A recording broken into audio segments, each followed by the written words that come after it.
ही बघा आपली इथे साऊथ इंडियन चटणी तयार झालेली आहे आणि आज आपण पाहिलेली आहे साऊथ इंडियन चटणीचा तिसरा प्रकार। हो मित्रांनो, एकदम साधी सोपी रेसिपी आहे आणि एकदम झटपट तयार होणार आहे। नमस्कार मित्रांनो, मी आणि माझ्या तुम्हा सर्वांचं आजच्या रेसिपीमध्ये खूप मनापासून स्वागत करीत आहोत। आजची रेसिपी आहे साऊथ इंडियन लाल चटणी आणि तुम्ही पाहतात आपला घरचा स्वाद।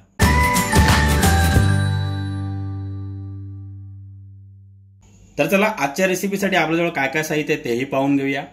मी इथे दोन प्रकारच्या सुक्या मिरच्या घेतलेल्या आहेत।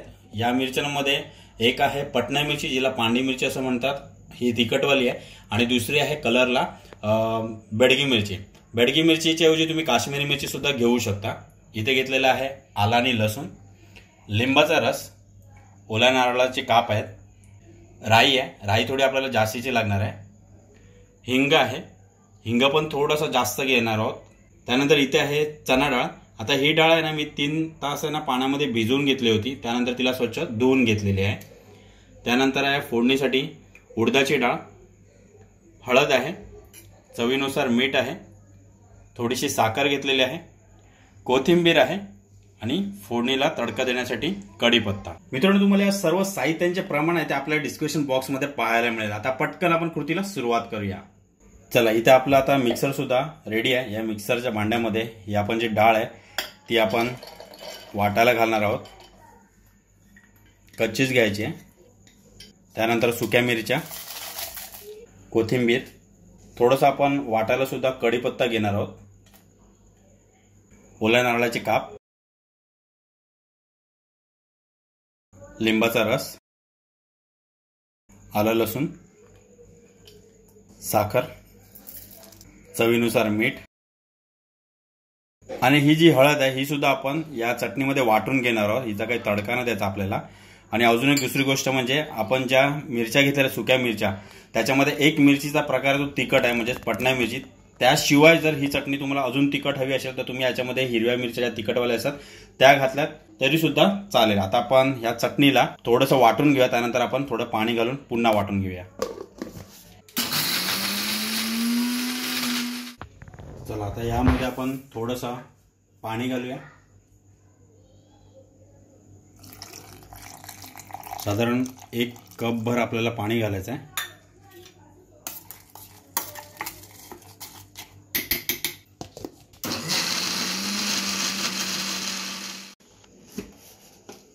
वाह, मस्त। हे बघा, अशी आपल्याला चटणी चांगली मस्त की बारीक वाटून घ्यायची आहे। हिला आपण या प्लेटमध्ये काढून घेऊया।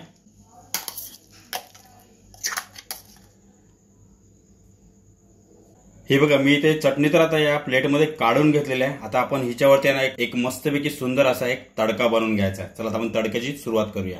इथे मी तडक्याचा भांडा घेतलेला आहे, त्यामध्ये मी ऑलरेडी तेल सुद्धा टाकून घेतलेलं आहे। गॅस सुद्धा आपला अगोदरच मी पेटवून घेतलेला होता। तेल आता गरम झालेलं आहे आणि सर्वात पहिल्यांदा या तेलामध्ये आपण ही जी उडदाची डाळ आहे ती घालायची आहे। याने खूप छान फ्लेवर मिळतो। हलकीशी लाल करून घ्यायची आहे। राई चांगली आहे ना तडतडू द्यायची आहे, कारण ती जेव्हा तडतडेल ना त्याच्यातला आतला फ्लेवर राईमधला तो पूर्ण यामध्ये चटणीला मिक्स होईल आणि त्यानंतर जी चटणी होईल ना एक नंबर। हिंग, हिंग थोडा जास्तीचा घालायचा, कारण का आपण इथे डाळ कच्चीच घेतलेली आहे। कढीपत्ता, हो हो हो, एक नंबर, क्या बात आहे। गॅस बंद करूया आणि हा गरम तडका या चटणीवर, हो हो हो, एक नंबर।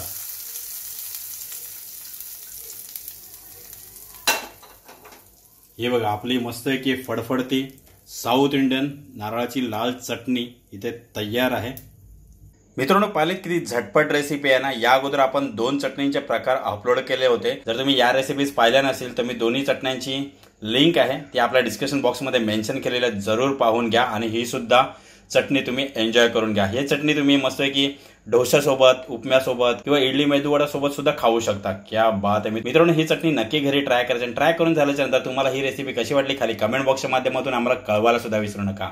पण त्या अगोदर आपल्या आजच्या रेसिपीचा हा व्हिडिओ जर आवडला असेल तर व्हिडिओला लाईक करायचा, शेअर करायचा आणि जर तुम्ही आपल्या चॅनलवरती नवीन असाल तर पटकन चॅनलला सबस्क्राईब करून घ्या आणि बाजूची बेल आयकॉन प्रेस करायला विसरू नका, कारण का मस्त विकाच्या साध्या सोप्या रेसिपींचा आनंद तुम्हाला या चॅनलवरती नक्कीच घ्यायला मिळणार आहे. चला मित्रांनो, अशीच एक सुंदर रेसिपी घेऊन पुढच्या नेक्स्ट व्हिडिओमध्ये आपण लवकरच भेटूया. वेलकम. आजच्या रेसिपीचा हा व्हिडिओ पाहिल्याबद्दल थँक्यू.